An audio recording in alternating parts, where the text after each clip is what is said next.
Welcome to your IBMI update for December 2023, a festive snapshot of news and views on what's been happening in the IBMI community in the past 4 weeks as reported by Proximity, your premier partner for IBMI solutions, support and development. This month we received the announcement of Alison Butterill's retirement. We have an article on the aging COBOL cowboys and how to support their legacy of code, and finally, as it's Christmas, festive wishes too. Let's crack on. So on December 1st, the matriarch of the modern IBMI retired. A renowned figure in the IBMI community, Alison Butterill served as the worldwide offering manager and played a vital role in bridging the gap between developers and customer. Now, like most IBMiers of a certain age, she began her career at IBM on the System 38, but gained notoriety globe-trotting the world on a crusade to evangelize IBMI during her time as IBMI product manager. She was highly respected for her knowledge and commitment to the IBMI, and the announcement earlier this month marks an end of an era. She leaves kitten heels hard to fill. Now, her replacement is Douglas Gibbs, American soul singer who charted with the track "I Will Always Be There for You" in 1972. Sorry? Oh, wrong Mr. Gibbs. Pardon me, wrong Mr. Gibbs. Now, our Douglas, a Canadian like Alison before him, has a rich history in IBMI with over 24 years at IBM.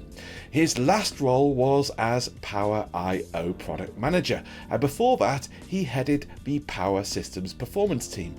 So Douglas brings with him plenty of experience, and having started his role at the beginning of this month, we wish him a great future in supporting the IBMI community. Best of luck, Doug. Moving on, at the beginning of this month was the publication of a cautionary tale by J.D. Sartain within PC Mag. In the article, J.D. explains that an alarming large portion of the world's business finance systems are running on 64-year-old programming language that hardly anyone knows about anymore. That language is COBOL. She started the article by setting the premise, explaining that 43% of all banking systems are still using COBOL, which handles $3 trillion worth of transactions daily, including 95% of all ATM activities in the US and 80% of all in-person credit card transactions. She went on to say that the problem is that since nobody's learning COBOL anymore, programmers who can work with and maintain the code are increasingly hard to find, and many of these COBOL cowboys are aging out of the workforce with replacements in short supply.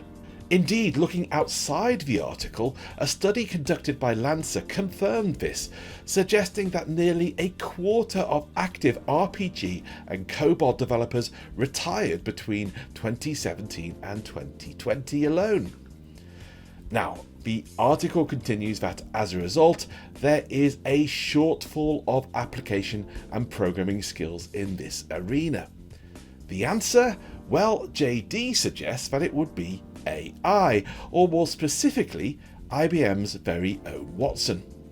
The article goes on to say that rather than relying exclusively on a limited pool of human programmers to solve the problem, a generative AI-powered code assistant, Watson X, could help convert all that dusty old COBOL code to a more modern language, thereby saving coders countless hours in reprogramming.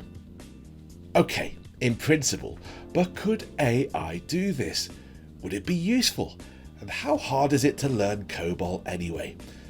I spoke with Andy Cooper, a COBOL developer here at Proximity, who, while starting work on the IBMI in 1992, only in the past 18 months received training in COBOL and now supports such systems.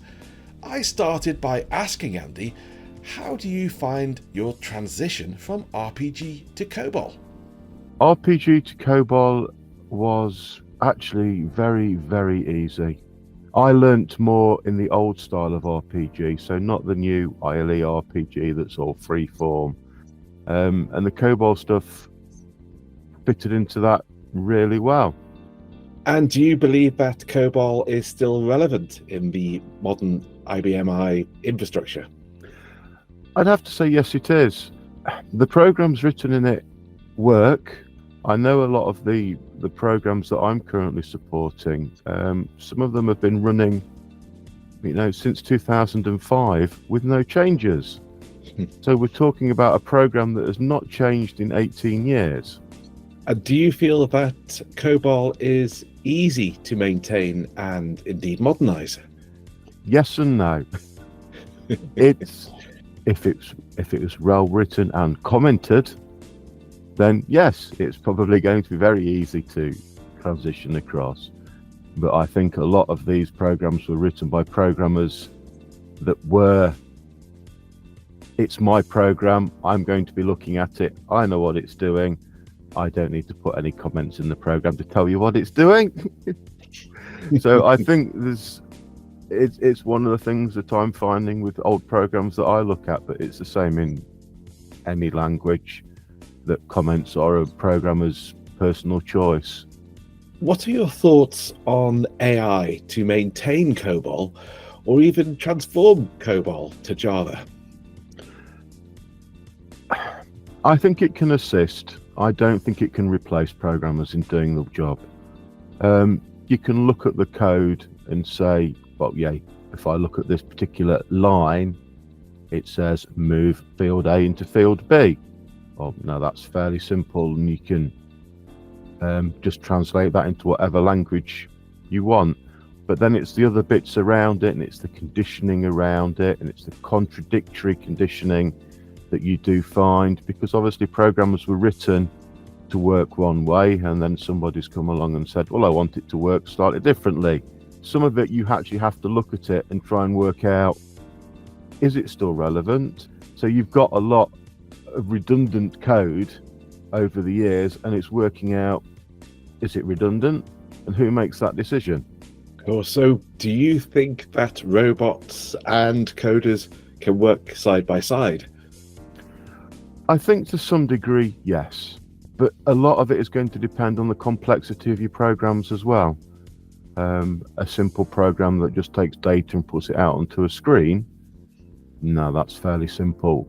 Something that's working in the background, that's transforming data from, or receiving, for example, an EDI message and mapping it into an invoice, you're still going to have to look through all of this code. Well, no program is ever going to get anything 100% right, because obviously it's taken this long for the programs to get to the situation that they're in.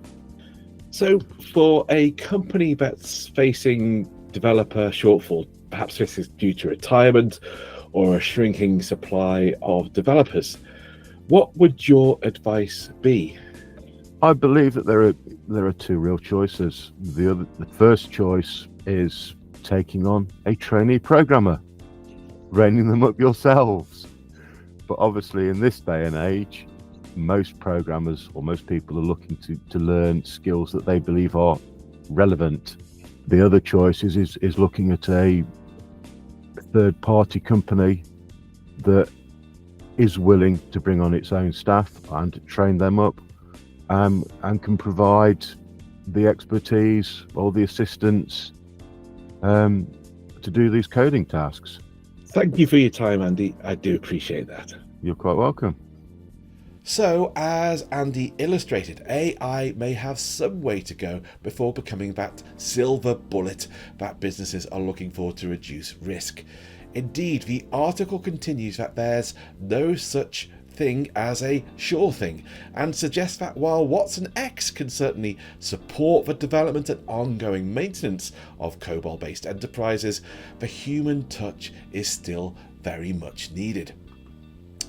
Indeed, A 2023 report from Gartner suggested that the marriage of AI and humans is the path forward, saying that by 2028, the combination of humans and AI assistants working in tandem could reduce the time to complete complex coding tasks by 30%. Now, if you would like to learn more on this, start with the IBM update from March this year, when I covered the Robert de Petrini using ChatGPT to create RPG code. But for now, that's it for the IBM update for 2023. Now, to get you in the festive mood, I thought I'd share some pictures from the Proximity Christmas do, just to show you that IBMers still know how to party. Finally, a Christmas joke. What's green, covered in tinsel, and goes ribbit, ribbit? A mistletoe. Apologies, have a very Merry Christmas. For more like this, please see our blog on the Proximity website.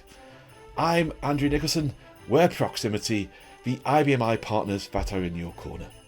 A very Merry Christmas.